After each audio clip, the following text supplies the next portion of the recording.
All right, y'all. This trial with Diddy, Sean Combs, it's getting real heavy. We're now 2 weeks deep into testimony, and while the courtroom's been tense, what's unfolding is painting a clearer picture of the whole situation. The prosecution, they're coming in strong. They're saying that Diddy didn't just live the flashy life. They claim he used that power, that money, to manipulate women into doing things they didn't want to do. And we're not just talking relationships here. They're talking about blackmail, threats, even violence. They say these freak-offs, that's what they're calling these long, intense sessions with commercial sex workers, were all organized and cleaned up by people on his own staff. Yeah, it's wild. But let's not forget, the defense has been laying out their side, too. They're not denying that Diddy was aggressive or even battling some demons like drug use, but they're saying the relationships, they were messy, maybe toxic, but they were consensual. They're arguing this wasn't sex trafficking. It was just non-traditional, chaotic love. One of the biggest voices in the room so far, Cassandra Ventura, aka Cassie. You probably know her name already. She's been at the center of it all, testifying about years of what she says was control, abuse, and trauma. And she's not the only one. But here's where things get murky. There's this woman prosecutors called Victim 3, a name we now know as Gina. Before the trial started, the government made it clear she was going to be a key piece.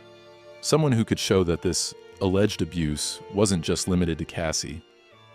Gina was supposed to back up the big picture, that this was a pattern, not just one story.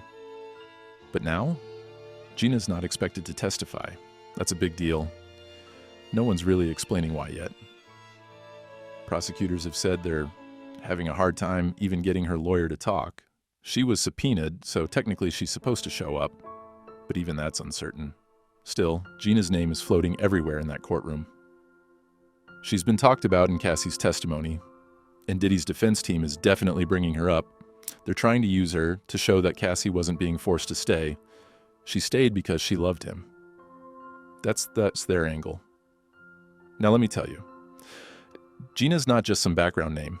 She actually did a whole interview back in 2019 with YouTuber Tasha K, and she didn't hold back. She talked about serious physical abuse, stomach stomped, head punched, even said she was pressured to end 2 pregnancies.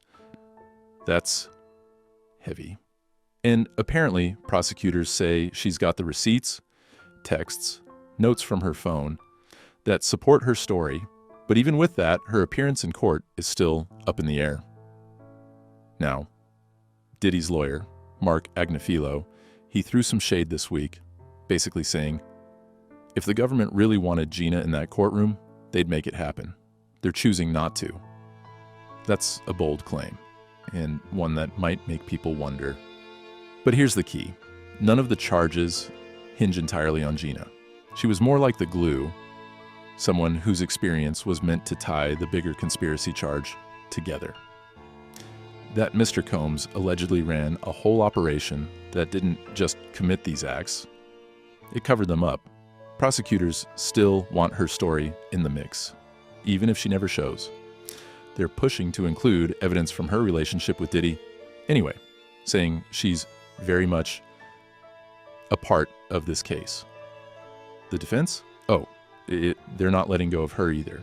They're using Gina to flip the narrative, saying, look, Cassie wasn't trapped by fear or threats. She stayed because she wanted to. And Gina, they claim, was actually the main problem in Cassie's relationship with Diddy. Last week in court, one of Diddy's lawyers straight up asked Cassie, was Gina the main problem in your relationship? And Cassie said yes. So yeah, this trial isn't just about what happened behind closed doors. It's about who's willing to talk about it and what stories get to be heard. And with about 6 weeks to go, we're nowhere near the end of this.